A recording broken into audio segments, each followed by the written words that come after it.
Hey guys, what is up? This is Matthew. It's me once again. Welcome back to another movie review, aka After I Saw.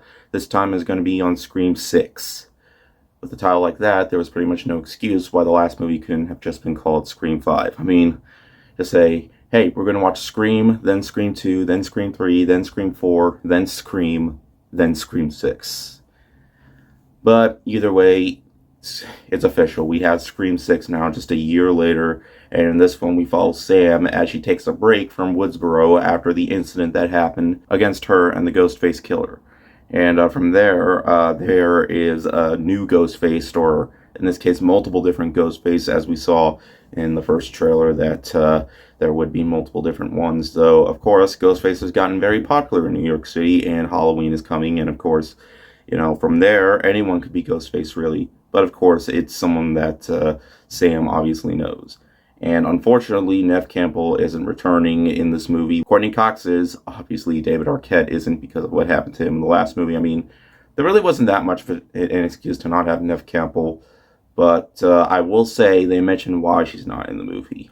And don't worry, she's still alive. She's just taking a break. So, yeah, it's good that we knew what happened to Sidney in this movie, unlike how we never knew what happened to Rocky in Creed 3, so that's a plus right there.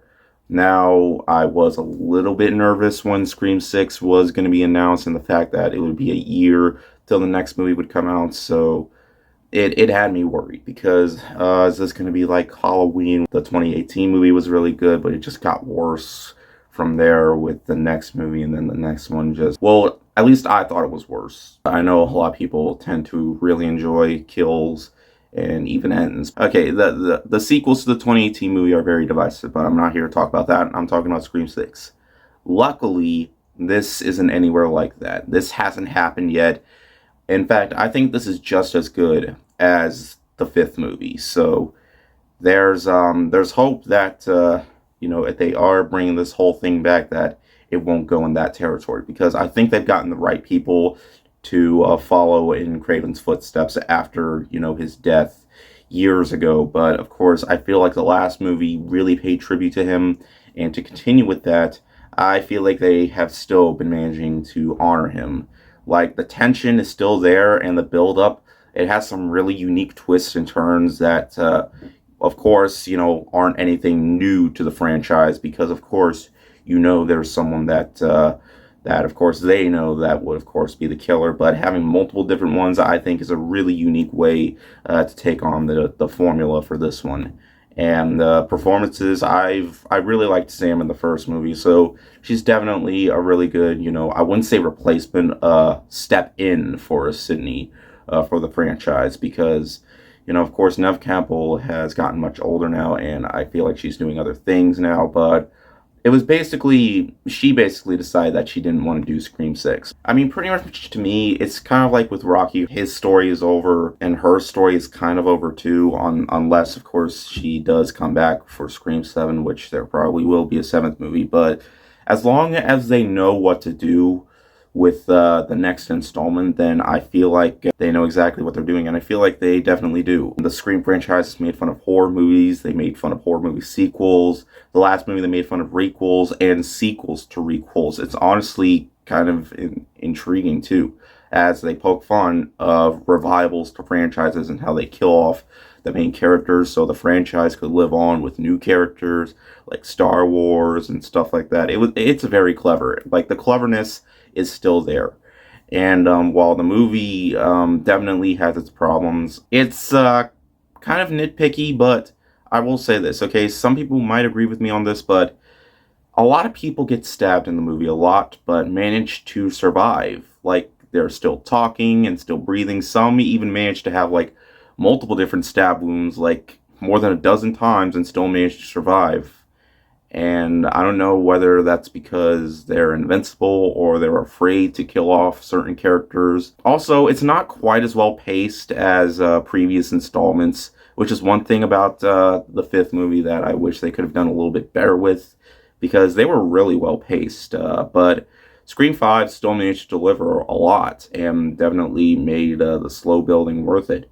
And I think the opening in this one is fantastic. I thought it was really unique and definitely sets the mood. Kind of reminds me of the beginning to the first movie, how we all thought Drew Barrymore was going to be the protagonist, but she ended off dying extremely early. So, and there are quite a bit of throwbacks to the original movies, which it's honestly nostalgia that works. Like, it shows like, okay, not even gonna say because spoilers. Just watch the movie for yourself.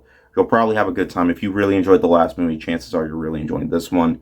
And audiences are definitely enjoying this more than the last movie because it has had its fair share of criticism from fans. But I definitely feel like if you came for a more brutal time, like it has more brutal deaths and some that I definitely feel like are some of the most brutal that the franchise has to offer. Like, I'm not even gonna say, but it shows that they still have the creativity when it comes to kills. Even one in a convenience store, which honestly kind of made Ghostface go a little berserk, but yeah. But in the end, guys, Scream 6 didn't disappoint. Surprisingly, it's a good sequel to a requel, and with this new franchise that they're doing, I really hope that they still manage to continue with this if they do decide to continue with it, which I'm sure the movie will make a good amount of money this weekend, so probably it will. But I'm still a little worried, like what will happen from here. But if they know what they're doing, then yeah, I mean they have some pretty solid directors. I mean, Ready or Not was a great film, and Samara Weaving's in this, who was in that movie. So it shows they have a good trademark here. So yeah, but bottom line, Scream 6 was surprisingly a really good sequel to a requel. And it's something that most horror films just tend to have, a good requel and then bad sequels. This is not the case with this one. I think it has a good requel, which also has a good sequel.